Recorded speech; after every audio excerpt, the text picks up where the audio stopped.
iPhone 12 Pro Max is incredibly good. By the end of this video, you're going to know, after my 3 months experience, whether you should pick up this one now or just kind of wait till later's iPhones this year. So let's go ahead and begin with the body and the build. I'll talk about the scratches as well. So I went with the silver model. So immediately after about a week of usage, I did notice some scratches all along the edges, little nicks, little mars here and there. Even with a case on, I still started to get little nicks here on the stainless steel. But overall, you know, it kind of waned off. It didn't start scratching much more after that. But over time, you will get quite a few scratches here on the stainless steel, especially if you go with this silver color. So do keep that in mind, at least about the silver color. But it's still a very premium, durable material. The phone feels super rock solid. And overall, I would say the back has held up perfectly well. I will say that on these camera lenses right here, they do get a little bit smudgy around here, so I'm constantly cleaning them down. But you know, I'm kind of OCD with my phone. I want to make sure it's always looking very clean, so I'm always doing this all day with the iPhone 12 Pro Max. Thumbs up if you can relate. Now, in the past 3 months, I found this design to look incredibly good. I mean, with the squared edges, it's just a beautiful phone. It's definitely a phone that a lot of people will probably be putting on their list of phones that they definitely want to get in their life. And the iPhone 11 Pro Max, I thought it was a more ergonomic though phone. Like, it just felt more comfortable to hold. This one kind of digs into the palm in the corner. So I'm constantly thinking about, oh, okay, well, the 12 Pro Max is so huge. It's a great device, but at the same time, you know, it looks amazing. But I'm also thinking it doesn't feel quite as comfortable as the past iPhone 11 Pro Max. But still, I mean, it's kind of like you got to choose looks or comfort, and I think I'll probably choose the looks here because it just looks so good, and I could deal with a slight less comfortable feel here on the squared edges. Now, that's not me trying to, you know, say I'm complaining about this and I don't want them, I want them to go back to the curved. Now, I think they should keep the square because it definitely matches up with the iPads and the other products in the lineup, so I think they should stick with this design. But overall, I would say it's just a little bit less comfortable, but just absolutely beautiful looking. And really, Apple always finds this way to kind of set themselves apart from the competition.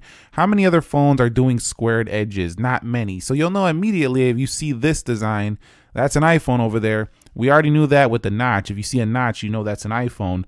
But now they got it with the squared edges too. So thumbs up there. Let me know if you like the classic squared edges on the iPhone 12 Pro Max. Now, display quality for this. This is an OLED display here, Super Retina XDR marketed. You can see absolutely beautiful. I mean, it's like you're holding a massive, just gorgeous TV in your hand right here in a mini mobile form factor, you know, 6.7 inches. And here's another area where the 12 Pro Max is very good because it does have a 19:9 aspect ratio. When you are reading articles and such, it has a little bit of a wider display than some of these 21:9, 20:9 aspect ratio phones. So it just feels wider and more comfortable to read on. Now, it's not quite as wide as like a 16:9 on the older, you know, iPhone 8 Pluses and stuff. But when you do click an article, you do get a really good wide experience for, you know, reading things on the phone. So I think this is one of the better phones for like reading Kindle books, you know, online articles, stuff like that. But back to the overall display quality here, you know, it's very natural. So you're not going to get an overly boosted saturation, although you can go in accessibility and change the color to like blue and yellow or red and whatever. You can just kind of tweak it in the accessibility, but out of the box, it's very natural and it has a ton of usable brightness, up to 800 nits. Now, some other phones do have higher peak brightnesses, but this one feels like one of the more brighter phones you can actually tweak yourself without having to get into the auto brightness modes when the sunlight or external light source hits the sensors. Then this will boost up to 1200 nits at its peak. Now, this phone right here, 458 ppi. So if we go back over there into news, if you are reading an article here, you will get incredibly sharp text. Now, there are phones that do outdo this phone. This is not the highest pixels per inch out there, but at these levels, it doesn't matter if you're looking at 551 or at 458 here, you're not going to see pixels. So the display just absolutely is great. You know, it gets really bright. It has true tone, dark mode. You can schedule all that stuff out. Really large, decently wide here display, but it's held back by one thing, and you know what I'm going to say? It's the 120 hertz. Also the notch up there, but the notch is With this phone, because the display is so large, this is one of the most easily forgettable notches of any of the iPhone 12s. There's so much display area, you don't even look at it really. So I'm not going to make that a major thing here after my 3 months, but the 120 hertz, I want to see it because now the Samsung phones definitely feel smoother. But like I've said before, for a 60 hertz, this is the smoothest 60 hertz you can get on a phone. But I just am so excited to see how the 120 hertz ProMotion is going to look later this year on the 13 series. If Apple doesn't do this year, it's just going to seem like, come on, at this point. Now the software on this phone ran super well from the get-go. That's what you would expect. However, there have been a couple of security updates, a couple of bug updates on this phone. All the new features here within iOS 14 are just pretty amazing. You know, having the widget support on this phone actually makes quite a bit of sense here because you just have a lot more space, you know, with the bigger screen to put widgets and see them very visibly. I know it's not that hard on the smaller phones, but I just like putting widgets on a larger display. It just makes more sense in my opinion versus the smaller phones, which seem more like you should just have the apps on the home screen. But I am missing out on one thing, and that is that this phone does not have a split screen mode, and I'm just going to keep missing this until Apple finally brings it here. But other than that, you know, this is still in its baby stages of software. It should get software updates for years to come, so you don't have to worry much in that respect. Now, performance after 3 months, incredibly good performance here. Whether you're on the Wi-Fi or the 5G, this has the fastest standards out there. And where the iPhone 12 Pro Max really shines in the performance is the optimization of these applications and the polish. Everything just seems to work well all the time. This is a lag-free phone in every sense of that statement. It just definitely doesn't have any lag. Now, with the 6 gigs of RAM, it also has catapulted the 12 Pro Max to a level where you won't really see many reloads on this device. It definitely is earning its Pro name here, as the iPad Pro with the 6 gigs of RAM also doesn't seem to have many reloads.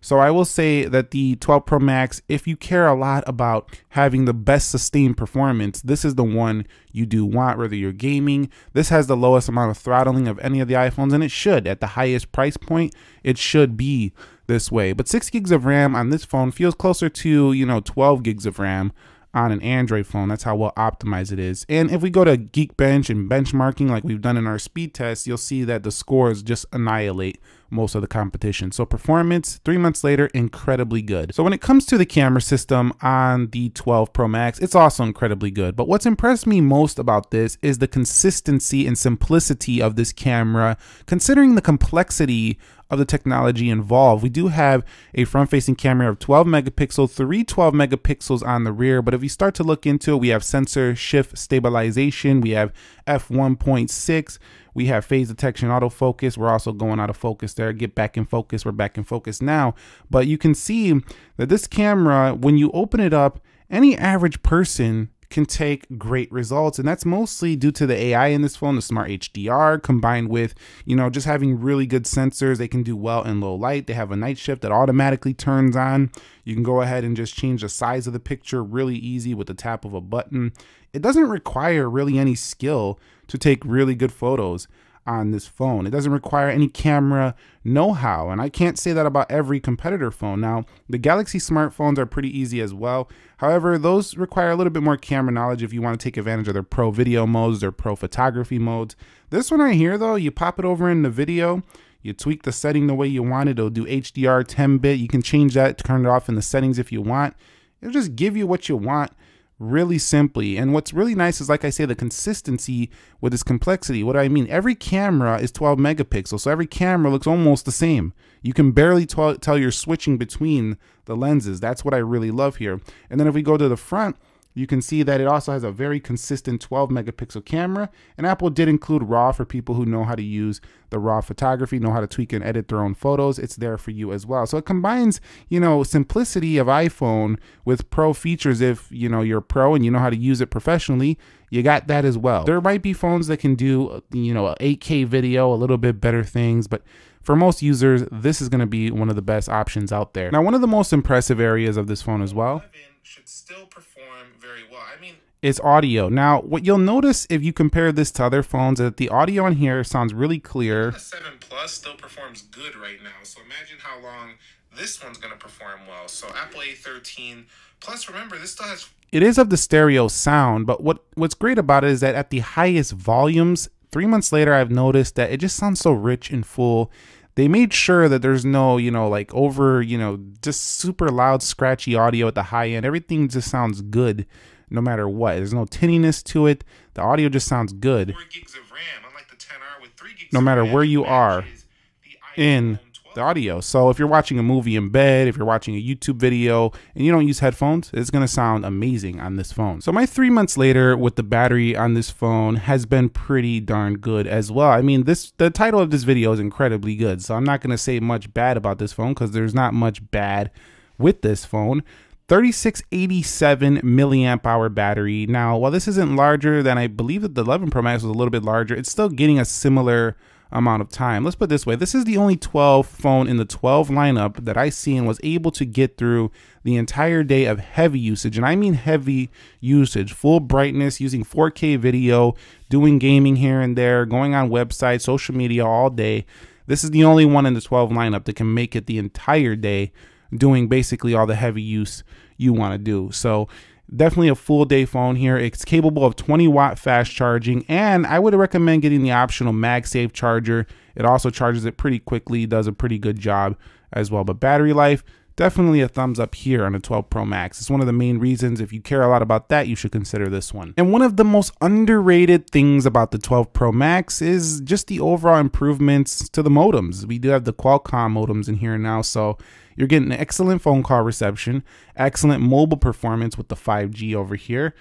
I mean, 5G too. Let's not even act like that's just improved. This is the first big iPhone with 5G, so you're getting very fast speeds, and Apple's going to be selling tons of these going forward, even now, because they have 5G. So, this is set up for the future here, set up for the future of having a good long-term phone with good mobile performance and good call quality for years to come. So this is very underrated, but it's one of the main reasons why you might want to consider the 12 Pro Max coming from your 10s Max or coming from your 8 Plus, for example. So in conclusion, can I recommend the 12 Pro Max after 3 months? And the answer is absolutely yes. This phone is incredibly good, and there's only one area where I would say stay away from this and wait till the 13, and it's the 60 Hertz display. If you want ProMotion, that is the main thing that I think you're actually going to notice on the next iPhone is the ProMotion display. So if you're a display snob and you're like, yep, I got to have the 120 Hertz, I don't want that 60 Hertz,